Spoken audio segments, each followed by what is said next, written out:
दोस्तों, टेक्सटाइल के मामले में बांग्लादेश आज वर्ल्ड में इसका नाम गिना जाता है। और ये टेक्सटाइल का किंग कैसे बना, ये आज मैं इसी बारे में आपसे चर्चा करने वाला हूँ इस वीडियो में। दोस्तों, टेक्सटाइल के मामले में बांग्लादेश शुरू से ही टॉप पे नहीं था, ठीक है। लेकिन जैसे जैसे इसको अपॉर्चुनिटी मिलती गई, ये अपना टेक्सटाइल इंडस्ट्री पे फोकस करता गया। दोस्तों, बांग्लादेश शुरू से ही टेक्सटाइल इंडस्ट्री का किंग नहीं था, लेकिन ऐसा क्या हुआ कि बांग्लादेश टेक्सटाइल के किंग बन गया। टेक्सटाइल के मामले में ये वर्ल्ड के टॉप कंट्री में इसका नाम शुमार होने लगा। दोस्तों, अगर मैं बात करूँ बांग्लादेश की इकोनॉमी में, तो मेजर रोल प्ले करती है बांग्लादेश की टेक्सटाइल इंडस्ट्री। लेकिन शुरू से ही ऐसा नहीं था। अगर मैं बात करूँ 1971 में जब पाकिस्तान से बांग्लादेश सेपरेट हुआ था, अलग हुआ था, तो उसमें इसकी कंडीशन काफ़ी ख़राब थी। उस समय इसकी कंडीशन इतनी अच्छी नहीं थी। लेकिन 10 साल के बाद जब 1980 में जब वहाँ के तत्कालीन प्राइम मिनिस्टर शाह अजीहुर रहमान ने टेक्सटाइल इंडस्ट्री पे फोकस किया और इसको प्राइमरी सेक्टर में रखा। और प्राइमरी सेक्टर का मतलब ये होता है कि आप एक्चुअली इसका अगर मैं सिंपल भाषा में बताऊं तो इसको एग्रीकल्चर सेक्टर माना जाता है कि आप पूर्ण रूप से आप नेचुरल रिसोर्स पे डिपेंड होते हैं, जैसे कि फार्मिंग हो गई, फिशिंग हो गई। आप किसी तरह करके आप खेती पे या नेचुरल रिसोर्स पे आप डिपेंड होते हैं, तो उसी को प्राइमरी सेक्टर कहा जाता है। तो वहाँ के जो उस समय के जो तत्कालीन जो पीएम थे शाह अजीहुर रहमान, उन्होंने फुल्ली फोकस कर दी, अब पूरा दिमाग लगा दिया अपने टेक्सटाइल इंडस्ट्री को।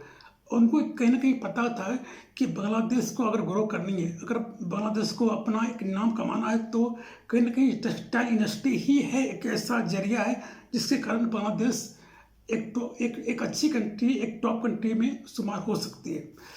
तो जैसे ही 1980 में इसको यानी टेक्सटाइल इंडस्ट्री को एज ए प्राइमरी सेक्टर इसको रखा गया, तो 1981 में बांग्लादेश की गारमेंट एक्सपोर्ट जो थी वो $3.5 मिलियन तक पहुंच गई और बांग्लादेश के लिए एक मेन जरिया बन गया वहाँ का टेक्सटाइल इंडस्ट्री फॉरेन रिजर्व को एक्सेप्ट करने के लिए। तब से क्या हुआ कि बांग्लादेश के पास फॉरेन रिजर्व आना शुरू हो गए और देखते देखते बांग्लादेश की टेक्सटाइल इंडस्ट्री काफ़ी ग्रो करने लगी।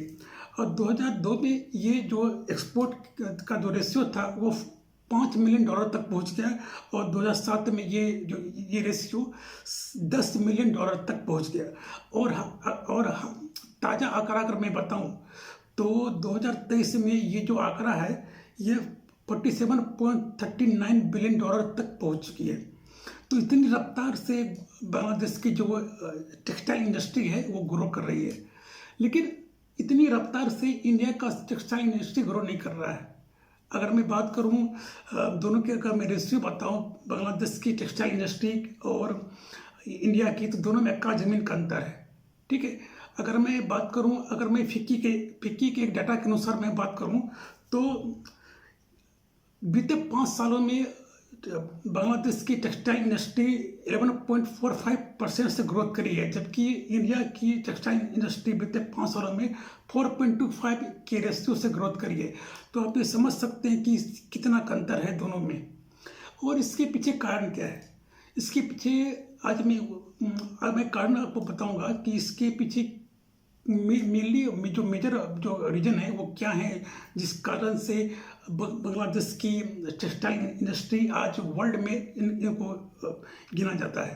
तो आज मैं 5-6 रीजन पे बात करूँगा और उसके अकॉर्डिंग मैं आपको समझाऊंगा कि आखिर क्या कारण है कि बांग्लादेश को आज टेक्सटाइल का किंग माना जाता है, टेक्सटाइल का बादशाह माना जाता है।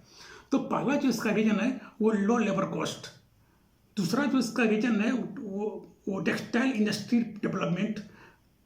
थर्ड रीजन जो है वो जीएसपी स्टेटस। फोर्थ जो रीजन है वो ग्लोबल सप्लाई चेन। और पांचवा जो इसका रीजन है वो है एटीसी यानी कि agreement on garment and clothing. अब मैं इस पांचों का मतलब क्या होता है मैं वो समझाऊंगा अभी आपको। पहला जो रीजन है जो मैंने आपको बताया था, लो लेबर कॉस्ट। बांग्लादेश में जो लेबर जो कॉस्ट है वो काफ़ी कम है।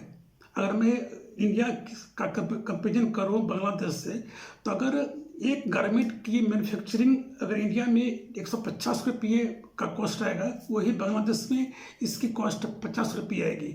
और सबसे बड़ी बात है कि बांग्लादेश में लेबर सप्लाई काफ़ी सस्ता है, और वहाँ पे ऐसा कोई लेबर लॉ एग्जिस्ट ही नहीं करती है, तो जिस कारण से वहाँ पे लेबर लॉ अप्लाई ही नहीं होती है बांग्लादेश में, जिस कारण से वहाँ पे लेबर सस्ते मिल जाते हैं।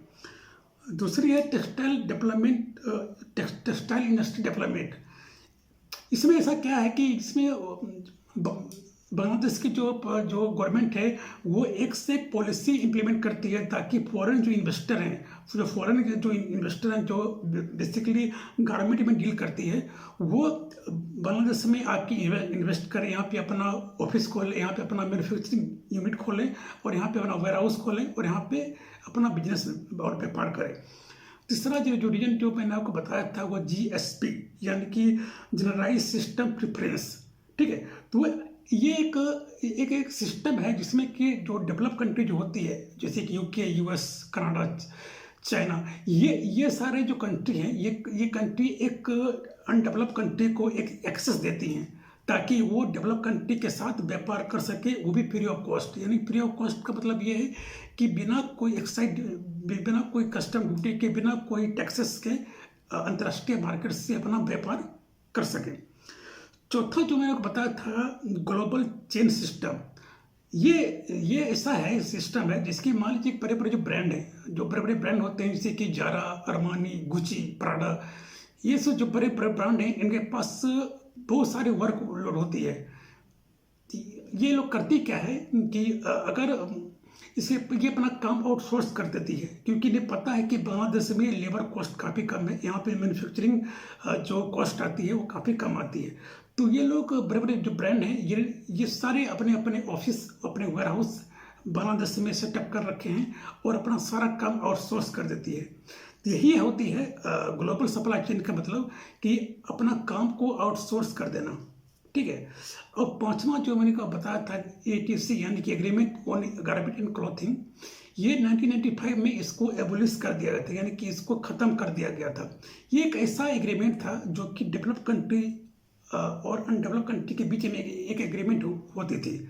इस एग्रीमेंट में ऐसा ये था कि अनडेवलप कंट्री जैसे कि इंडिया हो गई, चाइना हो गया, पाकिस्तान हो गया, ये सारी जो कंट्री थी, ये डेवलप कंट्री के साथ व्यापार कर सकती थी without any restriction, without any duty.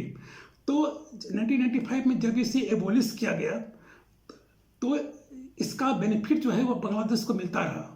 ठीक है, इससे क्या हुआ, इससे बांग्लादेश को ये फायदा हुआ कि ये सीधे US से अपना व्यापार कर सकती थी, और without any custom duty, without any restriction. जिस कारण से ये क्या हुआ कि बांग्लादेश काफ़ी तरक्की करता गया, और आज वर्ल्ड के, अगर मैं बात करूं वर्ल्ड का जो बिजनेस होती है गारमेंट बिजनेस, उसमें सीधे 6% तक कंट्रीब्यूशन सीधे बांग्लादेश करती है। पूरे वर्ल्ड का अगर मैं बात करूं, जो गारमेंट की जो बिजनेस का जो वैल्यूएशन है, उसमें सीधे 6% का कंट्रीब्यूशन बांग्लादेश के थ्रू होती है। तो आप समझ सकते हैं कि कितनी बड़ी इंडस्ट्री बन चुकी है बांग्लादेश।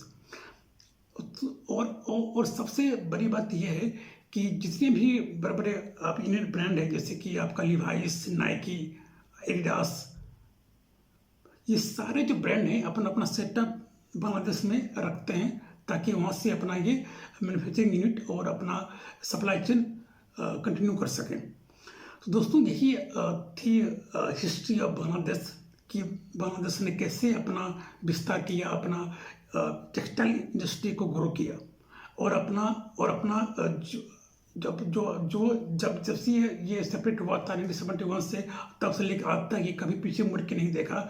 अपने जो इसके पास जो रिसोर्सेज थी उसी पे काम करता गया, और आज वर्ल्ड का एक नाम है इसका, बांग्लादेश का, अपने टेक्सटाइल इंडस्ट्री में। दोस्तों यही छोटा सा वीडियो था आप लोगों के सामने एक इन्फॉर्मेशन देने का। अगर वीडियो अच्छा लगे तो ज़रूर लाइक कीजिएगा। नमस्कार।